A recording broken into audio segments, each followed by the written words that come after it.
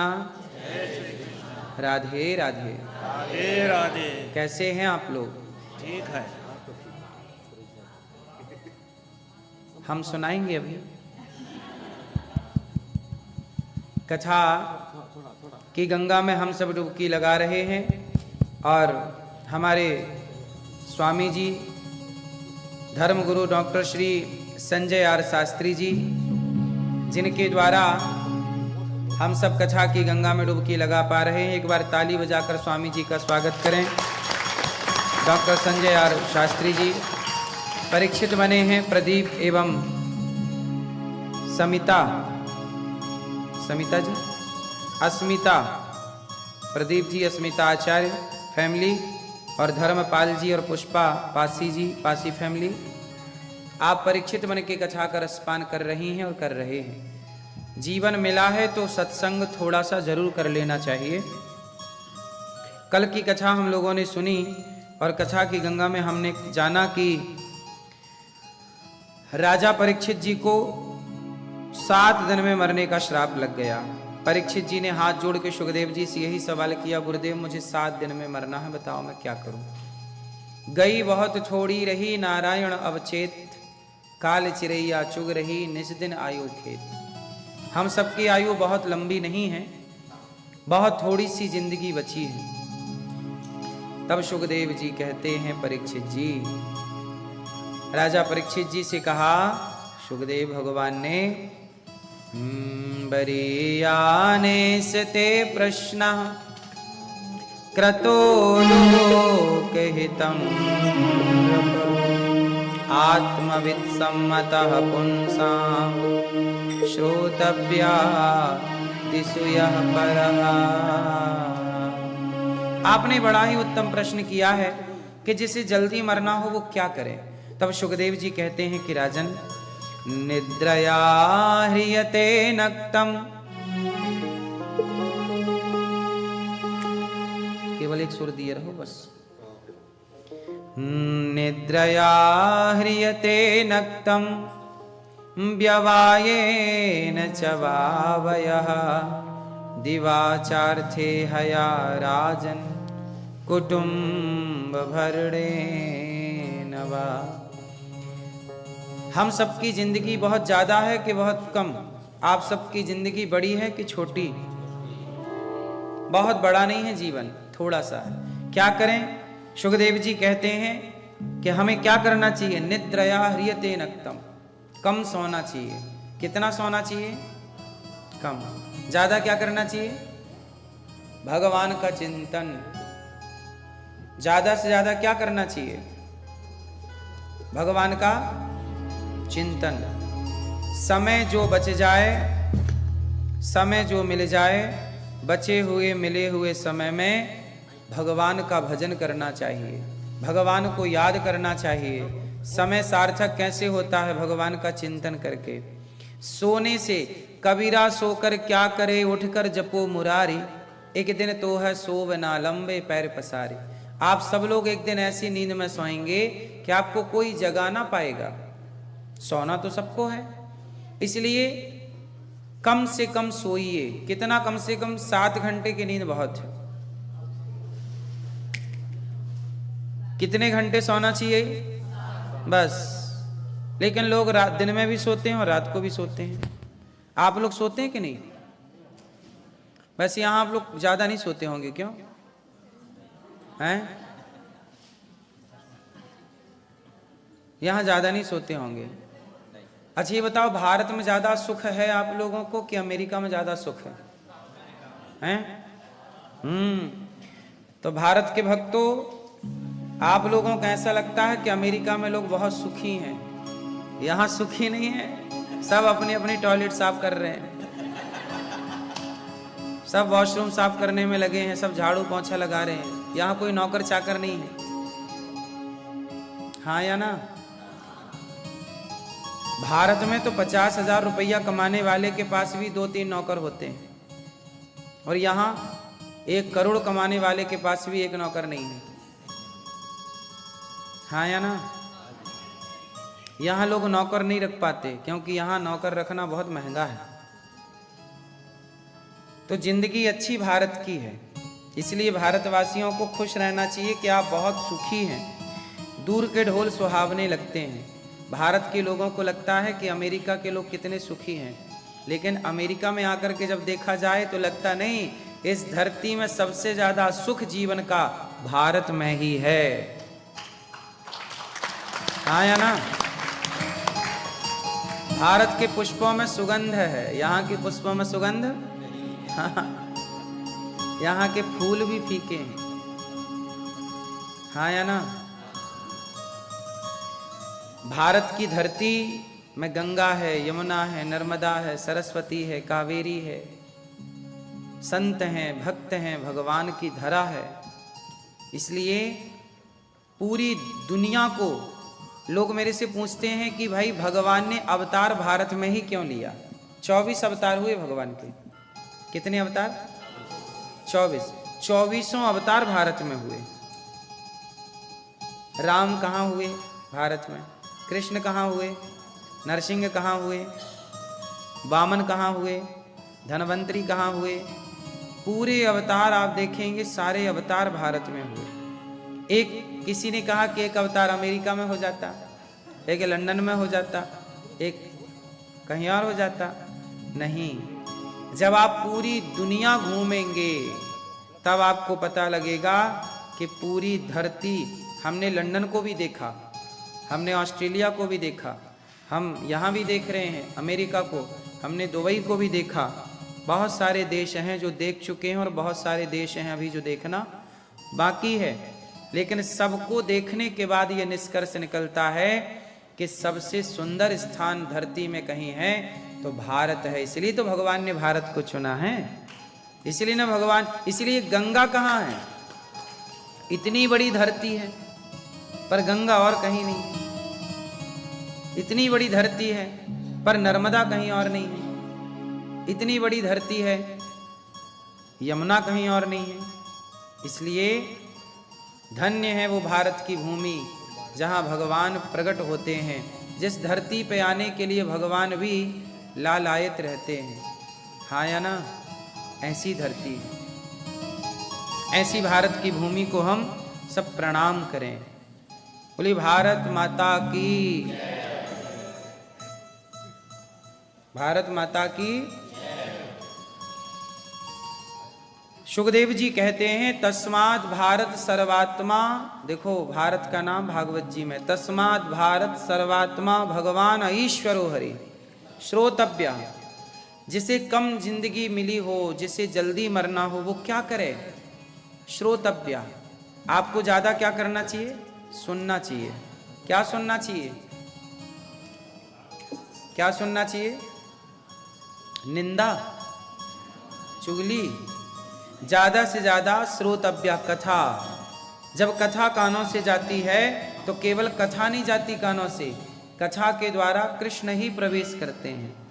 अच्छा, जब आप कथा सुनते हो तो ये बताओ, आप जब गाली सुनते हो तो क्या होता है? तुरंत क्या आता है? गुस्सा। गाली सुनने के बाद तुरंत क्या आता है? क्रोध, गुस्सा। गाली सुनने से गुस्सा आता है, गाली सुनने से मन अशांत होता है। जबकि आप कथा सुनते हैं तो कथा सुनने से मन शांत होता है। गाली तुरंत प्रभाव दिखाती है। ऐसा नहीं कि गाली आज सुनी जाए तो गुस्सा कल आएगा, नहीं, गाली का प्रभाव तुरंत है। जैसे गाली तुरंत प्रभाव डालती है जीवन में, ऐसे भगवान की कथा भी तुरंत प्रभावी होती है। इसलिए भगवान की कथा सुनेंगे तो मन शांत रहेगा। कथा ना सुनने से आज इतना तनाव, इतना डिप्रेशन, इतनी परेशानियां जिंदगी में हैं। क्या ना सुनने से? कथा। तो ज्यादा से ज्यादा कथा सुनिए। सुखदेव भगवान कहते हैं कि श्रोतव्य, कथा सुने, श्रोतव्य कीर्तितव्यश्च, कीर्तन करिए। समय मिल जाए तो कीर्तन करिए। आप लोग कीर्तन करते हैं कि नहीं? आधा घंटा 15 मिनट रोज श्री कृष्ण गोविंद हरे मुरारी हे नाथ नारायण, श्री कृष्ण गोविंद हरे मुरारी हे नाथ नारायण, रोज कीर्तन करिए। कीर्तन करने से क्या होता है? वातावरण शुद्ध होता है। श्रोतव्य, कानों से सुनिए कथा, वाणी से कीर्तन करिए और स्मर्तव्यश्च और मन से स्मरण करिए। 3 चीजें याद रखिएगा। स्मरण किसका करना है? भगवान का। अच्छा, स्मरण कैसे किया जाता है मैया? स्मरण कैसे करते हैं बताओ? भगवान का स्मरण कैसे करते हैं? विधि क्या है? डूब के? खाए में? समुद्र में है? स्मरण स्मरण कैसे किया जाता है? नाम जप तो वो जप हो गया, वो जप हो गया ना। श्रवण श्रोतव्य कीर्तितव्य वो कीर्तन है। जप कीर्तन है, वो जप है, कीर्तन वो अलग विषय हो गया। जप अलग है, कीर्तन अलग है, स्मरण अलग है। तीनों को एक मत करिए, तीनों अलग अलग है। स्मरण क्या है? चक्कर। स्मरण किसे कहते हैं? आओ हम आपको बताते हैं। स्मरण किसे कहते हैं? जैसे एक लड़की की हो गई शादी हुई नहीं, मतलब लड़की को देखने लड़का आया, शादी अगले महीने है, तो लड़का आया और होने वाली दुल्हन को अंगूठी पहना के चला गया, रिंग। अब वो अपने होने वाले पति को याद करती है, कैसा दिखता है वो, उसी के ख्वाबों में खोई है, उसी की यादों में। जैसे माँ का बेटा परदेश में हो, आपका ही बेटा किसी का परदेश में हो, पढ़ने गया हो, कहीं दूर हो आपसे, तो आप रोटी बनाती हो तो आपका बेटा याद आता है, आप रात को सोती हो तो आपका बेटा याद आता है, हाँ या ना? क्या उसका कोई टाइम टेबल है कितने बजे ही याद आएगा? बस जैसे माँ को हर समय बेटा याद आता है, पुत्र याद आता है, पति याद आता है, उसी तरह जब आप काम करते हुए भगवान को याद करें। क्या करें? याद। जैसे पुत्र को माँ याद करती है, क्या कर रहा होगा मेरा बेटा। अब किसी का बेटा यहाँ अमेरिका पढ़ने आया हो तो भारत में बैठी बैठी माँ तो अपने बेटे को याद ही करेगी ना, कहाँ होगा मेरा बेटा, कैसे खाया होगा कि नहीं, सोया होगा कि नहीं। जैसे वो माँ बेटे से बहुत दूर है पर याद कर रही है, स्मरण कर रही है, इसी का नाम है स्मरण। जैसे माँ दूर रह के अपने पुत्र को याद करती है, ऐसे आप भी जहाँ हैं वहीं से अपने प्रभु को याद करें, यही स्मरण है। जहाँ भी रहो, दुकान में रहो, मकान में रहो, काम में रहो, जॉब में रहो, कहीं भी बस स्मरण भगवान का बना रहे, यही स्मरण। एक लड़की को देखने वाला आया, लड़का अंगूठी पहना के चला गया। अब लड़की सबको दिखा रही, देखो मेरे होने वाले पति ने अंगूठी दी, देखो देखो, सबको दिखा रही है, कितनी सुंदर है, कितनी बड़ी अंगूठी है। तब वहां से एक संत जी निकले और संत जी मुस्कुराए, तो लड़की ने कहा महाराज क्यों मुस्कुरा रहे हो? तब संत जी ने कहा वाह, ये बता ये अंगूठी तुझे किसने दी? बोले मेरे होने वाले पति ने। संत जी बोले कि होने वाले पति ने अंगूठी दी तो अंगूठी देने वाला तो याद रहा, लेकिन जिसने उंगली दी उसे तूने भुला दिया। आज कितनी बड़ी विडंबना है कि आपको कोई हार देता है तो हार किसने दिया ये आपको याद है कि फलाने व्यक्ति ने हार दिया, लेकिन हार पहनने के लिए गला जिस परमात्मा ने दिया उसे आप भूल गए। अंगूठी याद रही, उंगली देने वाले को भुला दिया। अरे उंगली ही ना होती तो अंगूठी का करते क्या? इसलिए अंगूठी देने वाला बड़ा कि उंगली देने वाला बड़ा? लेकिन आप उंगली देने वाले को भूल गए और अंगूठी देने वाले को याद रखते हैं, ये विडंबना है। इसलिए कहते हैं कि जगत को ज्यादा याद ना करिए। आप लोग संसार को याद कर करके कई बार रोते हैं, संसार की याद में रो के पाओगे क्या? इसलिए याद करो भगवान को। इसलिए यही है स्मरण, ईश्वर की याद आना ही स्मरण है। किसी की भी याद आना स्मरण है, चाहे आपको पति की आए, पुत्र की आए, मित्र की आए, माँ की आए, बाप की आए। जगत की याद तो ठीक है पर जगन्नाथ की याद आए ये सार्थक है। तो क्या करेंगे? जितासनो जित श्वासो जित संगो जितेंद्रिया। इंद्रियों को जीतना चाहिए। आसन पर बैठिए, मन को कंट्रोल करिए, प्राणायाम करिए। कितना कमाना चाहिए? चलो बताओ, सबसे बड़ा धन क्या है? शेर? शेर? हेल्थ। सबसे बड़ा धन क्या है मैया बताओ? परमात्मा। आप बताओ? संतोष। सबसे बड़ा धन है संतोष। सबसे बड़ा धन गौधन, गजधन, बाजधन और रतन धन खान। जब आवे संतोष धन, सब धन धूरी समान। इस धरती पर सबसे बड़े बड़े धन है, सोना है, चांदी है, सोना है, हीरा है, मोती है। भारत का सबसे बड़ा धन होता है गौधन। पहले के जमाने में जिसके पास जितनी गौ माता होती थी, गैया, वो उतना बड़ा आदमी माना जाता था। अरे इसके पास 100 गैया है, मतलब ये बहुत बड़ा आदमी है। अरे इसके पास 500 गैया है, ये और बड़ा आदमी है। इसके पास 1000। नंद बाबा के पास कितनी गैया थी? 9 लाख गैया। लाखों। नंद बाबा के पास गैया ही गैया थी, लाखों गैया। इसलिए नंद बाबा बड़े थे, है ना। जिसके पास पहले जितनी गैया होती थी वो उतना बड़ा आदमी होता था।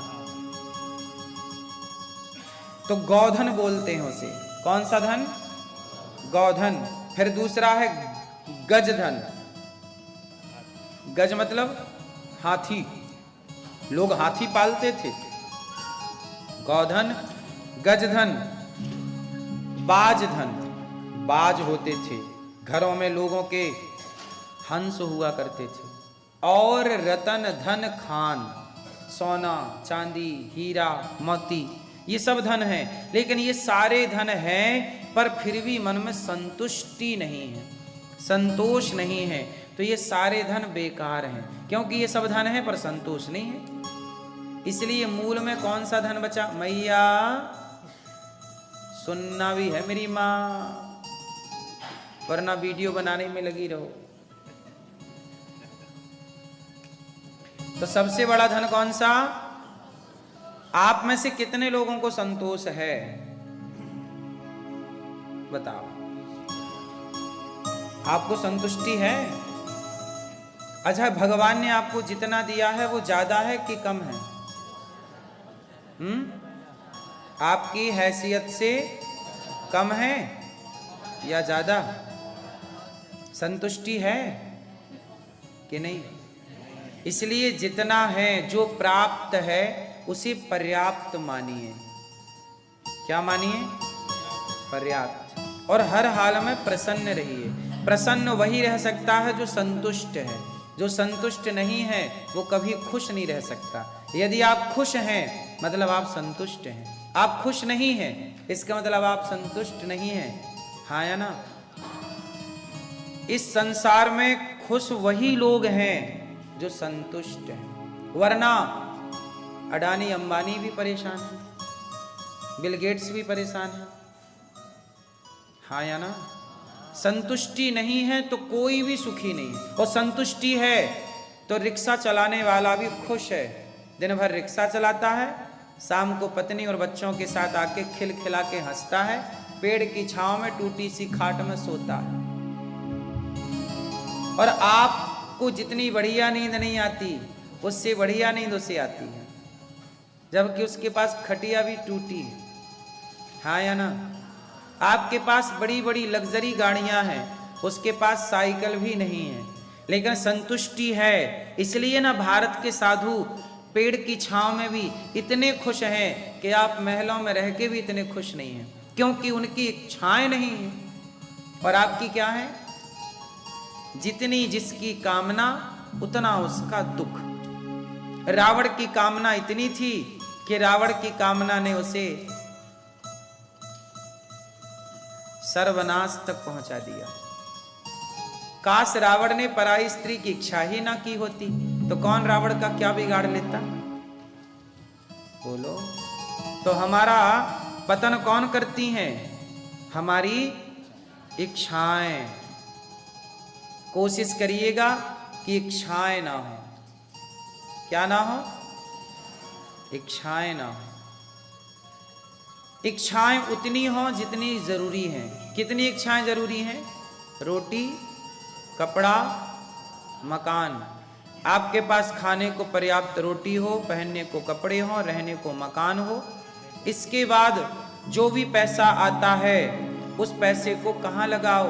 पानी यदि नाव में बढ़ जाए तो नाव में पानी ज्यादा आ जाए तो पानी नाव को क्या करेगा?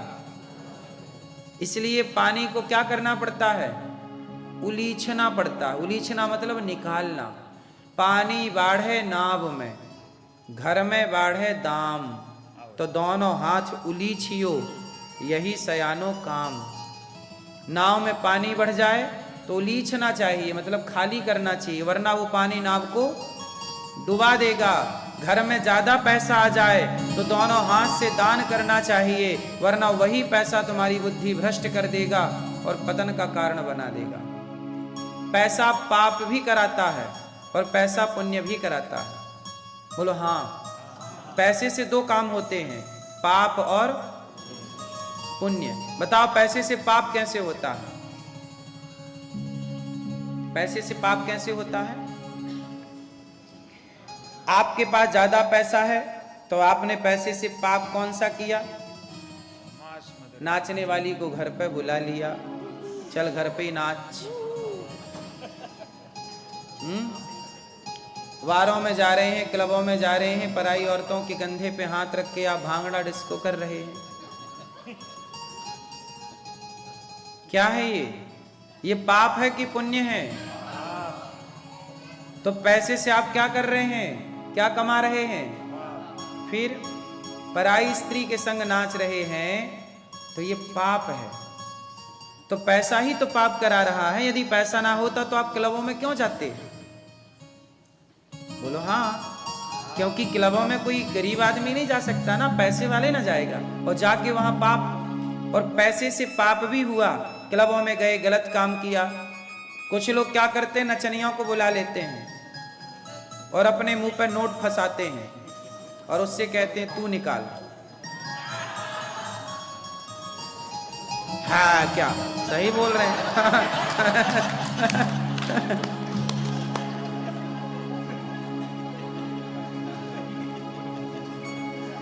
हाँ या ना? ऐसा नहीं होता।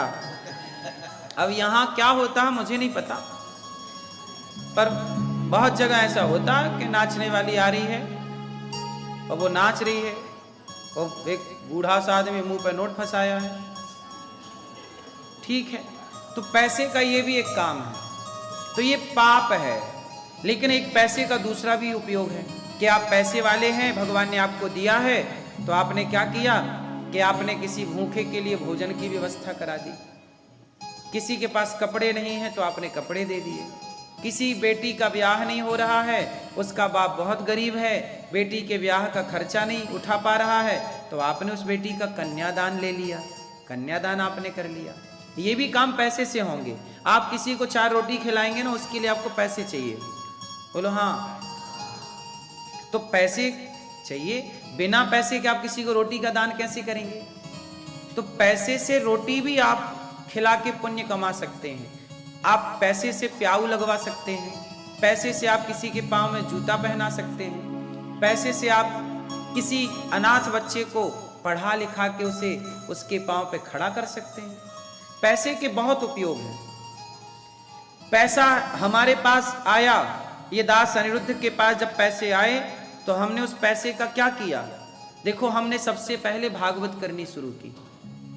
हमने सबसे पहले 2006 में पढ़ने के लिए, हमारी जन्मभूमि मध्य प्रदेश में जबलपुर जिला के पास है, वहां से हम पढ़ने के लिए वृंदावन गए।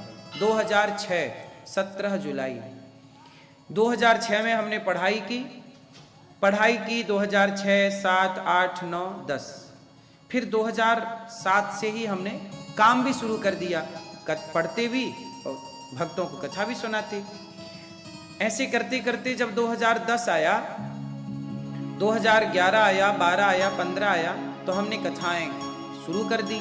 लोगों को कथा सुनाने भारत के कोने कोने में जाने लग गए। तो लोगों ने कथा सुननी शुरू कर दी और कथा सुननी और मुझे दक्षिणा देनी शुरू कर दी। तो 2019 आते आते मेरे पास पैसे आ गए। तो मैंने सोचा कि इतने पैसे आ गए, अब मैं इस पैसे का करूं क्या। ये मेरी अपनी बात है, मेरी उस समय तक कोई ज़रूरत ही नहीं थी, मेरी अपनी कोई ज़रूरत नहीं थी। मैं गांव का व्यक्ति हूं। बचपन में मैं भीख मांगा करता था गांव में, घर घर जाके भिक्षाम देही।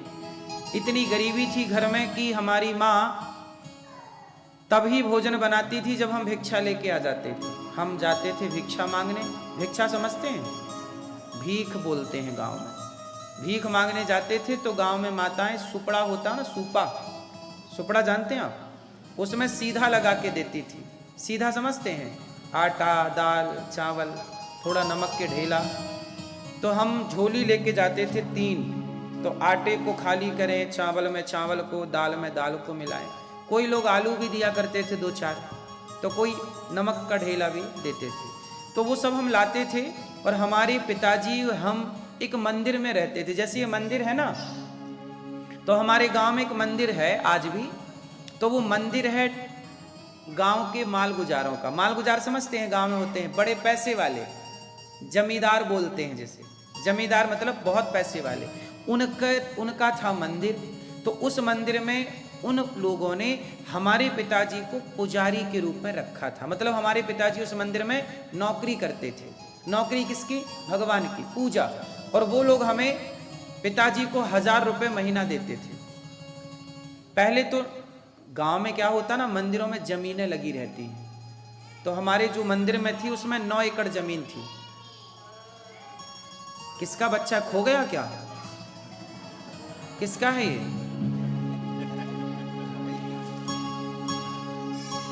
तो गांव में क्या होती है, मंदिरों में क्या लगती है? गांव में क्या लगती है मंदिरों में? जमीन। तो हमारे पिताजी वो 9 एकड़ जो खेती थी, तो वो गांव के लोगों ने मंदिर के नाम से दे रखी थी कि आप इसी को जोतिए, बोइए, जो आए भोग लगाइए भगवान जी का, और कोई भी आए तो उसकी सेवा करिए। फिर कुछ दिनों के बाद गांव के उन लोगों ने कहा कि आप हमारा मंदिर खाली करके जाओ। तो उन्होंने अपना मंदिर करा लिया खाली, चूंकि हमारा तो था नहीं। अच्छा, उस समय तक हमारे पिताजी के पास रहने को घर नहीं था। गरीबी इतनी थी कि भिक्षा मांगते थे।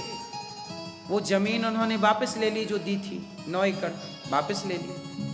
अब हमारे पिताजी के पास कोई काम नहीं।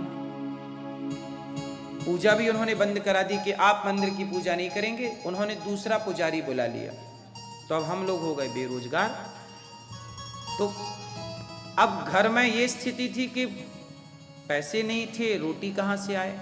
ये बात 1997-98 की है। तो हमारे, फिर हम जाते थे गांव में भिक्षा मांगने।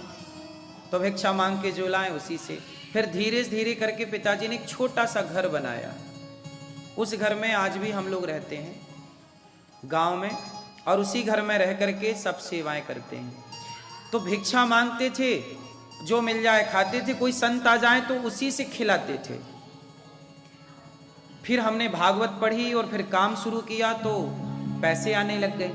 जब पैसे आए तो हम 2019 आया, 2018 आया, तो 18-19 में हमारे पास पैसे इतने आ गए कि अब हमें लगा कि हमारे पास तो हमारी ज़रूरत से ज़्यादा पैसा आ गया। क्योंकि हम तो ठहरे भीख मांगने वाले, और भीख मांगने वाले की इच्छाएं कितनी, जरा सी। तो हमारी कामनाएं हो गई पूरी। हमें तो रोटी चाहिए थी, कपड़ा चाहिए था। सोचिए, हमारे यहाँ टीवी नहीं थी तो हम दूसरों के घर टीवी देखने जाते थे। हमारे यहाँ टीवी आई 2009 में। 2009 में क्या आई? टीवी। पहली बार हमारे पिताजी पूरी जिंदगी में टीवी नहीं ला पाए। फिर हम लोगों का मन था टीवी देखने का, तो हम ही टीवी लाए, और 2009 में टीवी आई पहली बार। इसके बाद जब हम काम करने लगे, पैसे आने लगे, तो हमारी ज़रूरत से ज़्यादा पैसे आ गए। तो देखो उस समय हमने क्या डिसीजन लिया, जबकि हम तो बिल्कुल गरीब थे। पैसे ज़्यादा आए थे तो हम उस पैसे का और भी उपयोग कर सकते थे। पर 2019 आया तो कोरोना आ गया। क्या आ गया? 2020 की शुरुआत में क्या आ गया पूरी दुनिया में? कोरोना। और कोरोना जब आया उस समय तक हम काम कर चुके थे और हमारे पास लगभग 3 लाख रुपए इकट्ठे हो गए थे। कितने रुपए इकट्ठे हो गए? लगभग 3 लाख रुपए हो गए। 3 लाख उस समय थे जब कोरोना आया। तो हमें लगा कि अब ये 3 लाख हैं, क्या करें? तो उसी समय क्या हुआ कि वृंदावन में जो फुटपाथ पे संत लोग सोते थे, जो रिक्शा चलाते थे, तो वृंदावन में आने बंद हो गए लोग कोरोना में, तो रिक्शा वालों की रिक्शा चलने बंद हो गए, मजदूरों की मजदूरियां बंद हो गई, क्योंकि कोई भी नहीं आता। तो वो रिक्शे वाले जो थे ना, वो मेरे से आके बोले कि महाराज जी मेरे पास ना आटा नहीं बचा, कोरोना चल रहा, आटा नहीं है मेरे पास। किसी ने कहा कि हमारे बच्चों के लिए अब रोटी की व्यवस्था नहीं है, क्योंकि मजदूर थे, वो रिक्शे पर निर्भर थे, क्या करें? तब मैंने कहा मेरे पास पैसे हैं। तो फिर मैंने क्या किया, उसी कोरोना में भागवत फिर शुरू की कि अब भागवत करके जो भी कमाऊंगा तो आप सबकी रोटी के लिए कमाऊंगा। और वो जो 3 लाख थे, वो 3 लाख भी मैंने सेवा में खर्च किए कि मेरी जरूरत तो है नहीं, अब मेरी जो जरूरतें थी रोटी कपड़ा मकान की वो पूरी हो गई। अब उस जरूरत के बाद मेरे पास 3 लाख है। अब मैं उस 3 लाख का क्या करूं? तो मैंने सेवा शुरू की। सबसे पहले अन्न क्षेत्र चालू हुआ कि कोई भी भक्त आएगा, कोई भी साधु आएगा, कोई भी व्यक्ति आएगा तो गौरी गोपाल से भूखा नहीं जाएगा, ठीक है? सबको भोजन। फिर मेरे पास क्या हुआ, वृद्ध माताएं आने लग गई। एक माँ बोली मेरी से कि बेटा, हमारा बेटा ऐसा करना कि बेटा जब हम मर जाएं तो तुम हमारी चिता को आग दे देना, मेरे से बोला। एक माँ ने कहा कि जब हम मर जाएं तो हमारी चिता को आग दे देना। तो हमने कहा कि मैया, क्या गूंज क्यों रही है? सीटी बज रही है। हाँ राधे, ठीक। तो एक मैया मेरे से बोली, अब सही है। माँ बोली कि बेटा जब मैं मर जाऊं तो मेरी चिता को आग दे देना। मैंने कहा मैया आपका बेटा है, आप मेरे से आग क्यों चाहती हो? तो उस माँ ने कहा कि मेरा बेटा तो है, पर वो मुझे पानी नहीं देता, रोटी नहीं देता, मेरे घुटनों में दर्द है, मैं बुढ़ापे में बना के खाती हूँ, कभी नहीं बना पाती, भूखी रहती हूँ। तो मेरी बहू आके ये नहीं पूछती कि माँ तुमने खाया? बेटा कभी ये नहीं देखता कि तुमने खाया? मैं नहीं बना पाती हूँ तो कोई बोलने वाला नहीं। मैं कमरे में मर जाऊंगी तो जब तक मेरे शरीर सड़ नहीं जाएगा मेरा बेटा आएगा ही नहीं। मतलब ये स्थिति है कि माँ मर जाएगी और मरने के बाद जब शरीर सड़ जाएगा, शहरों में ऐसी तो होता है कि जब आदमी सड़ जाता है तब उसकी दुर्गंध आती है, तब लोग खोलते हैं कि भाई क्यों दुर्गंध आ रही है। तो बोली मेरा बेटा तो तब आएगा जब वो शरीर दुर्गंध मारने लग जाएगा, पानी नहीं देता। तो उस माँ ने मेरे से रोते हुए कहा कि जब मेरा बेटा मुझे पानी नहीं देता जीते जी, रोटी नहीं देता जीते जी, तो मैं ऐसे बेटे से मरने के बाद आग लेकर क्या करूंगी? तो उस माँ ने मेरे से कहा कि जब मैं मर जाऊं तो मेरी चिता को बेटा तुम आग दे देना। तब मुझे लगा कि भगवान शायद ये कहना चाहते हैं कि इन बेसहारा माँओं का सहारा हम सबको बनना चाहिए। तब मैंने उन माँओं के लिए वृद्धाश्रम बनाने की योजना भगवान की प्रेरणा से शुरू की और माताओं के लिए आश्रम बनाया। तो एक माँ आई, पहले मैंने आश्रम बनाया कि भाई ऐसी 2-4-10 माएँ होंगी तो हम सेवा कर लेंगे, पर बनाते गए आश्रम और माताएं आती गईं। ऐसी ऐसी माएँ आई कि माँ को एक बेटे ने अपनी माँ के ऊपर मिट्टी का तेल डाल दिया। मिट्टी तेल जानते? कैरोसिन डाल दिया। कैरोसिन जानते हैं ना? कैरोसिन डाल दिया, मिट्टी का तेल, और मिट्टी का तेल डाल के आग लगाने वाला था, मतलब माँ को जिंदा जलाने के लिए। तब उसे पड़ोसियों ने रोका, माचिस छीनी उसके हाथ से, और वो माँ गौरी गोपाल आई। आज भी वो माँ गौरी गोपाल में है और 2019 से लेकर आज 2025 तक 309 वृद्ध माताएं गौरी गोपाल में हैं और 309 माताएं गौरी गोपाल में हैं और उनकी सेवा, उनका रहना खाना, उनकी सेवा। तो मेरे पास पैसे थे तो मैंने उस पैसे से क्या किया? सेवा की। गौरी गोपाल में कोई भी आओ, सबको भरपेट, पैसा है तो भोजन करें। मेरे पास 3 लाख रुपए थे, उन 3 लाख रुपए से सेवा स्टार्ट हुई। और आज इस सेवा को चलते 2019 से 2025 चल रहा है, 6 वर्ष हो गए। और 6 वर्ष में अखंड ये सेवाएं, एक भी दिन रुकी नहीं रसोई, एक भी दिन कोई सेवा नहीं रुकी। आज 150 बच्चे गौरी गोपाल में पढ़ते हैं। एक बच्चा मेरे पास आया, बोले मेरे माँ नहीं है, मेरा बाप नहीं है, मेरी दादी ने मुझे पाला पर अब दादी मर गई, अब मेरा कोई नहीं है। ऐसे अनाथ बच्चों के लिए गौरी गोपाल गुरुकुल बना, जहां आज वर्तमान में 150 बच्चे पढ़ता। तो फिर एक साइकिल ली, तो मैंने 2 दोस्त मिलकर एक साइकिल ली थी, 250 रुपए मिला के, 500 रुपए की साइकिल ली थी उस जमाने में। ये 2007 और 8 की बात है। तब साइकिल लेने के पैसे नहीं थे, तो हमने साइकिल इसलिए ली कि हमारा समय बचेगा और वो समय जो हम चलने में गुजारते हैं वो समय हम पढ़ने में लगाएंगे। तो पढ़ने की इच्छा थी और पिता ने मुझे पैसे नहीं दिए, फिर कह रहा हूं योग्यता दी है।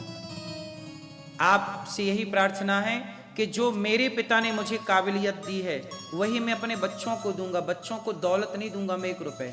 तुम में शक्ति होगी, काबिलियत होगी, तुम कमा लेना।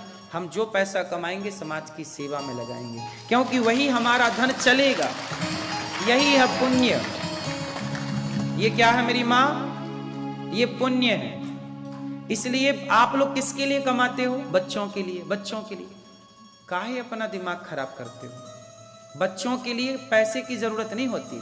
बच्चों को टैलेंट दो, काबिलियत दो, संस्कार देके खड़ा कर दो, वो तुमसे ज्यादा कमा लेंगे। उनमें काबिलियत होगी तो कमाना बड़ी बात नहीं है मेरी मां। पैसे कमाना बड़ी बात है, काबिलियत है तो सब हो सकता है। काबिलियत नहीं है, हमारे यहां एक कहावत है, पूत कपूत तो क्यों धन संचय और पूत सपूत तो क्यों धन संचय। इस कहावत का उत्तर बताओ क्या है? क्या मतलब हुआ? पूत कपूत तो क्यों धन संचय, बताओ भैया। और पूत सपूत तो क्यों धन संचय, कहावत का मतलब बताओ। अगर पूत बुरा है तो भी धन जमा करने का फायदा कुछ नहीं। इनसे पूछ रहे हैं, टोपी वाले भैया बताएंगे हमारे।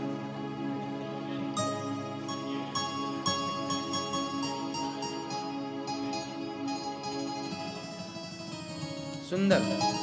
बेटा नालायक है तो क्यों कमाना है? नालायक तो जितना कमाओगे सब उड़ा देगा। और लायक है तो भी क्यों कमाना? लायक होगा तो कमा के खा लेगा। हमारे पिताजी ने हमें 1 रुपए नहीं दिया, पर काबिलियत होगी तो हम सब कर सकते हैं अपने बलबूते पर। ऐसी पुत्र करेगा। ना हमारे पिता ने हमारा टेंशन लिया, ना हम अपने पुत्र का टेंशन लें। हम यही सिस्टम डेवलप करें, हम यही परंपरा बनाएं कि हमारे पिता ने टेंशन नहीं लिया हमारे लिए। केवल उन्होंने ये टेंशन ली कि हमारे पुत्र को हम लायक बना दें, संस्कारवान बना दें। इतनी चिंता हम भी करें कि हमारा बेटा संस्कारी बने, लायक बने, बस। इसके बाद आगे की आपकी जिम्मेदारी नहीं।